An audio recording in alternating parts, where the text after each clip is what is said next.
Hello and welcome to my channel Wyvernhearted Inc. and friends. My name is Clay and today we're going to be discussing how to develop your art style.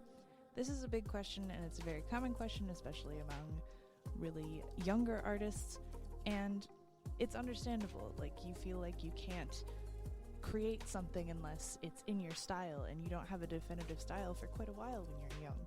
So I'm going to go over some tips personally from my own experience as to how to build that up, how to create it for yourself, how to fertilize, so to speak, how to bring that into the light, and how to really define what you love about art. I think the biggest misconception, especially when talking to young artists about developing an art style, is that your art style is just an amalgamation of the things that you love about art.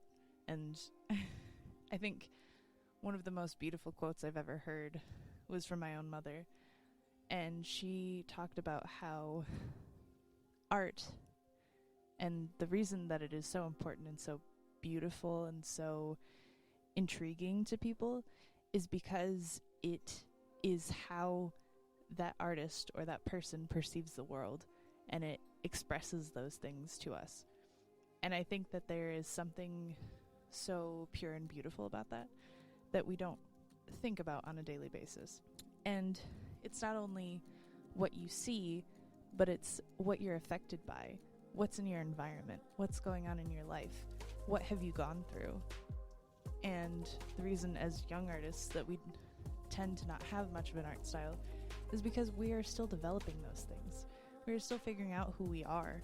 We're still figuring out who we're inspired by, what makes us spark, what makes us want to create. So because of all that, I'm going to go over some of my very old art and talk about how your art style changes as you grow and as you become more of a person. Not to say that younger people aren't people. They are people, but they're developing people.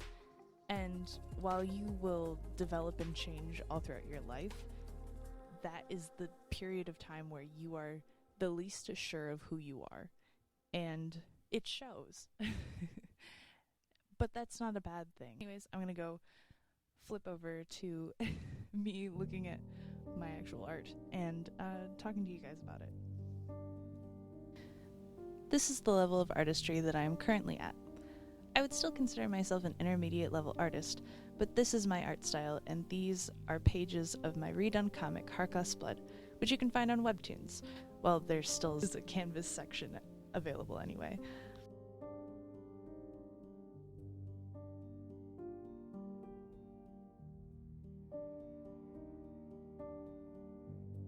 However, that being said, I want to take you back in time and show you where I came from. We often don't disclose how our art began and what it looked like, because social media is about showing our best work and the highest moment of our lives.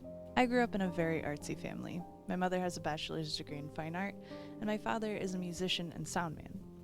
These are some of my mother's art pieces I grew up seeing. Also had a couple of poster reproductions of famous paintings like Klimt's The Kiss hanging around our home.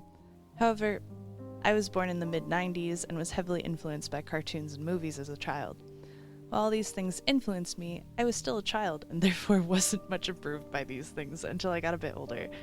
Still, I remember being fascinated by animated movies like The Hobbit, The Black Cauldron, and darker fantasies within that realm.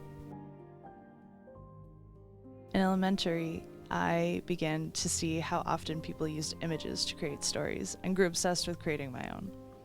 My parents would tell you that I was always telling stories to myself wherever I went, and that I was never lonely despite spending most of my playtime isolated outside.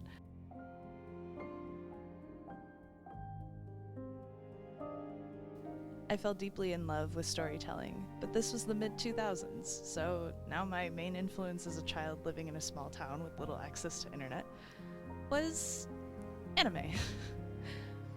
My friends in middle school and I would always be watching animes whenever we hung out together. usually something like Inuyasha, Full Moon wo Sagashite, or Mermaid Melody. These shows made me mainly focus my energy on trying to create a manga of my own.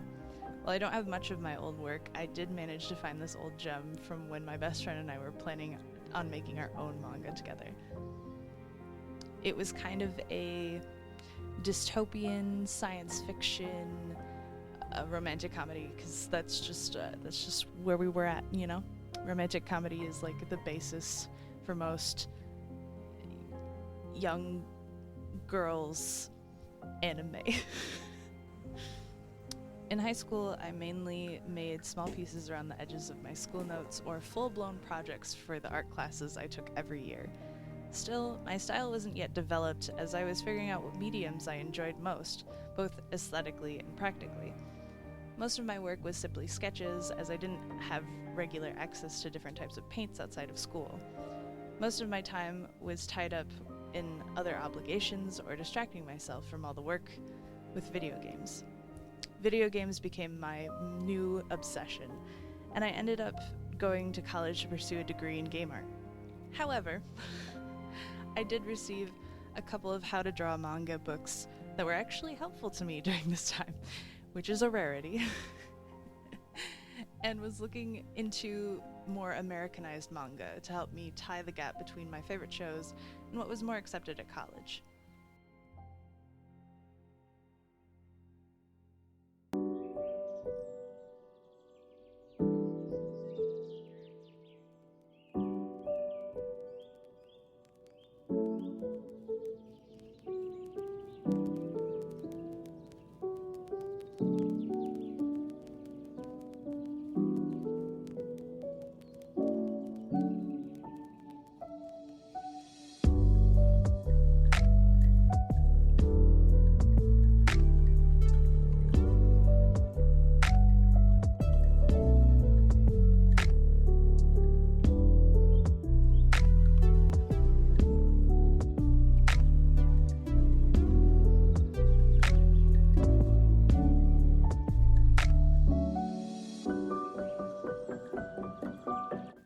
While I didn't graduate in that class, I benefited a lot from those programs and pursued a BA in creative writing instead.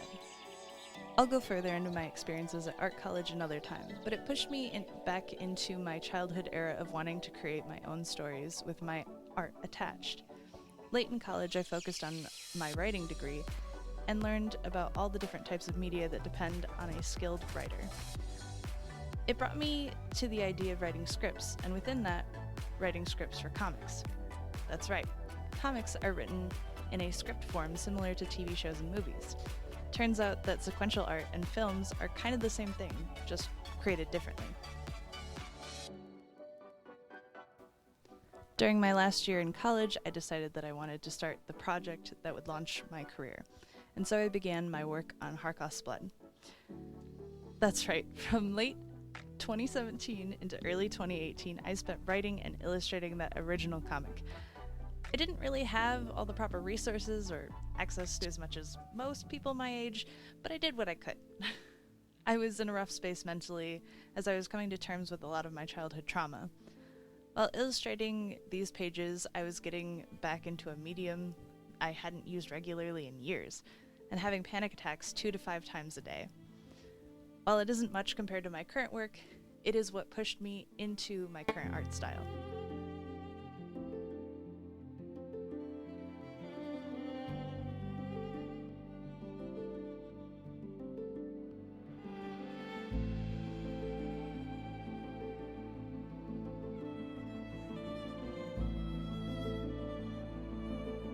I knew I wanted to work in watercolors or gouache, and loved the dynamic colors and styles of comics. You can see a lot of improvements between the first couple of pages of the first book to the beginning of the second book that I never completed. And now, the huge step between those pages and my current work. During this era in my life, I started getting more regular access to the internet and social media, which greatly affected my art style. I was able to connect and follow many artists and learn so much through the repetitious process of creating comics and related art. Things like Instagram, TikTok, and Pinterest help me find artists to look up to use as reference, or to adapt my style with.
I'd say that the majority of finding your art style is not only working in a medium or multiple mediums for years, but finding true inspiration from other artists. You may not realize it, but art is the basis for all education, entertainment, and communication throughout our world. Everywhere you look is art, whether or not you realize that there is someone who had to come up with that logo or background, the composition of that movie shot, or the design for the outside of each building you enter. Art is developed by your surroundings, time period, and access to supplies and references. But most of all, your art is developed by you. You can actively change your art style constantly as you grow. You can pluck things that you like about every artist you find and make your own gorgeous amalgamation. Because when all is said and done, your art style is all about recycling information. So whether you're young or old, take a deep breath and enjoy the journey of discovering beautiful artifacts and learning from them. Thank you so much.